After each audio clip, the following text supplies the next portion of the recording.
আজকের ডেস্টিনেশন হলো পাহাড়, ঝর্ণা, নদী, সঙ্গে থাকছে মিউজিয়াম। তারই অভিজ্ঞতা নিয়ে চলো ঘুরে দেখি পৌঁছে গেছে তোমাদের অতি পরিচিত ঝাড়খণ্ডে। Top 4 places to visit in Jharkhand. আজ আমরা দেখব ঝাড়খণ্ডের 4টে গুরুত্বপূর্ণ জায়গা, সঙ্গে আর একটা জায়গার কথাও বলা হয়েছে। তাই তোমরা কিন্তু ভিডিওটা স্কিপ করে যেও না। চলুন তাহলে তাড়াতাড়ি ভিডিও শুরু করি। আমি অনন্যা, ওয়েলকাম চলো ঘুরে দেখি চ্যানেলে সবাইকে। যারা নতুন আসছো অবশ্যই একটু সাপোর্ট করো, এটুকুই বলবো। ফার্স্ট ডেস্টিনেশন হলো রাঁচি থেকে তোমরা গাড়ি অবশ্যই করে নিও। গাড়ি করলে তোমাদের অনেক সুবিধা হবে, তাহলে তোমরা পুরো যে 4 প্লেসেসের কথা বলেছি আমি দেখতে পাবে আর কি। আর তোমরা যদি চাও যে না আমরা গাড়ি ছাড়াই বাসে বা অটো টোটোতে ঘুরবো, সেটাও করতে পারো। অটো টোটোতে সম্ভব নয়, বাসেই তোমাদেরকে নামতে হবে, নেমে সেখানে যেতে হবে, ঘুরতে হবে, এই হচ্ছে ব্যাপার। বেসিক্যালি আমি বলবো গাড়ি করে নিও। আইটিআই বাস স্ট্যান্ড থেকে তোমরা বাসও পেয়ে যেতে পারো, আর রাঁচি স্টেশন থেকে তোমরা গাড়ি বুকিংও পেয়ে যেতে পারো। ফার্স্ট তোমরা চলে আসতে পারো গুমলা যাওয়ার পথে সিসাই রোডে নাগফেনি।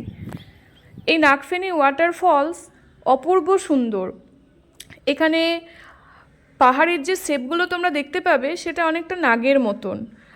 আর এর বেসিক্যালি এর কাহিনী হচ্ছে মহারাজা মুতুকনাথ শাহদেও ফার্স্ট এখানে ঘুরতে এসেছিলেন এবং সেখানে নাকি কোনো একটা নাগ ওনাকে বাঁচিয়েছিলেন। তো সেই হিসেবে উনি নাগবংশী রাজবংশ প্রতিষ্ঠা করেছিলেন আর কি। এই হলো এর হিস্ট্রি। তো একটু আশপাশটা ঘুরে দেখে নিই। কিছুক্ষণ এখানে সময় কাটিয়ে তোমরা গাড়ি নিয়ে বেরিয়ে যেতে পারো পাহাড়ি রানী আর ঝাড়খণ্ডের স্বর্গ দেখতে। সেটা কি বলো তো? যা টপ প্লেসের মধ্যে 1 নাম্বার প্লেস বলতে পারো, তা হলো নেতারহাট। নেতারহাটে গিয়ে আমরা কি কি দেখব তা একটু দেখে নিই। নেতারহাট লেক, পাইন ফরেস্ট বা কোয়েল ভিউ পয়েন্ট তোমরা দেখতে পারো, নেতারহাট রেসিডেন্সিয়াল স্কুল আর লোদ ওয়াটারফলস। ঝাড়খণ্ড জার্নি যবে থেকেই শুরু হয়েছে শুধু দেখতেই পাচ্ছি গ্রিন ট্রি, সবুজ আর সবুজ চারিপাশে। কি তাই তো?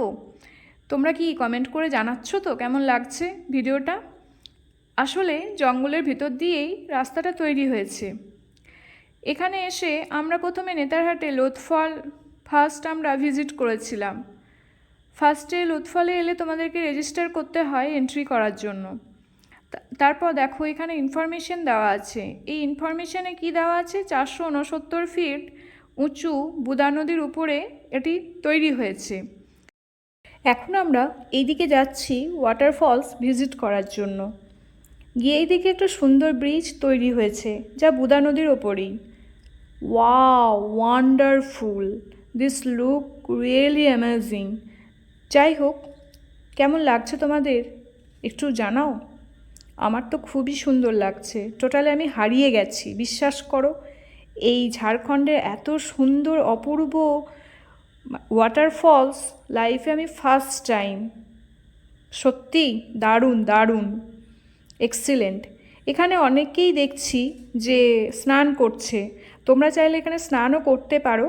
আর সেপ্টেম্বর অক্টোবর মাস করে যদি আসো, এই ওয়াটারফলস আরও যে জলপ্রপাত দেখছো সেটা অনেকটা বেড়ে যায়।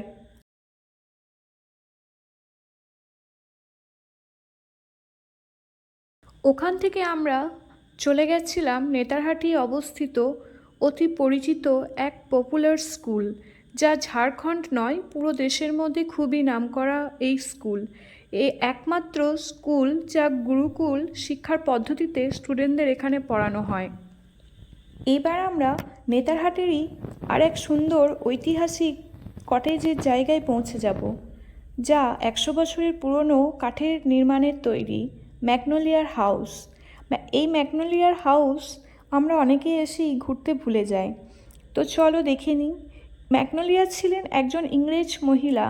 ইনি বাবা মার সাথে এখানে এসে বসবাস করতেন, আর একসময় ইংরেজরা গ্রীষ্মকালে আরামের জন্য এখানে এসে ছোটো ছোটো কটেজ বানিয়ে বিশ্রাম নিতেন।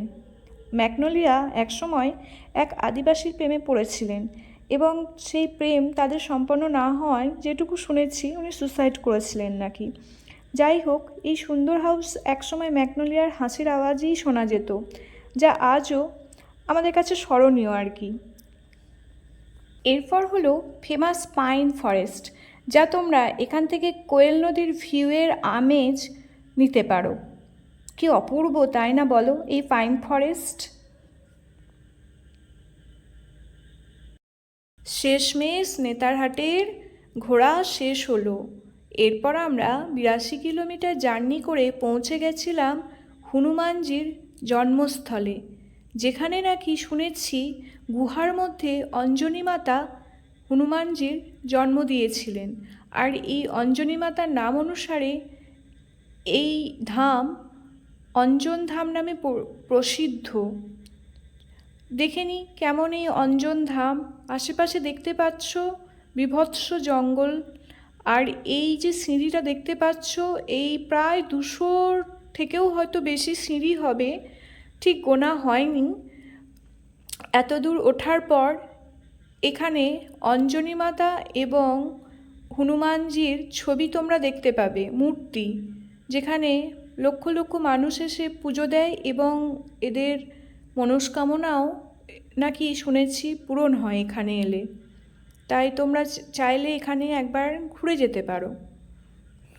শেষমেশ লাস্ট ডেস্টিনেশনে আমরা পৌঁছানোর জন্য এগিয়ে যাচ্ছি, যা ছিল 73 কিলোমিটার দূরে অঞ্জন ধাম থেকে রামরেখা মন্দির।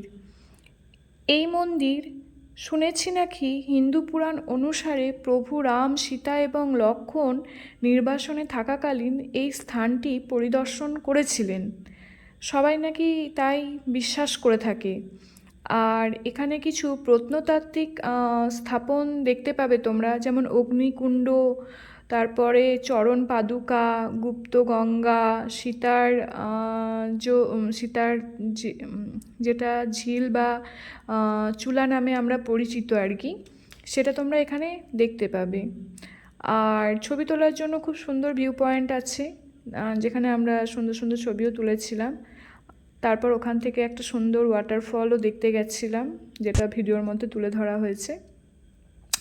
আজ তাহলে এখানেই আপাতত শেষ করলাম ঝাড়খণ্ড ভ্রমণের অভিজ্ঞতা।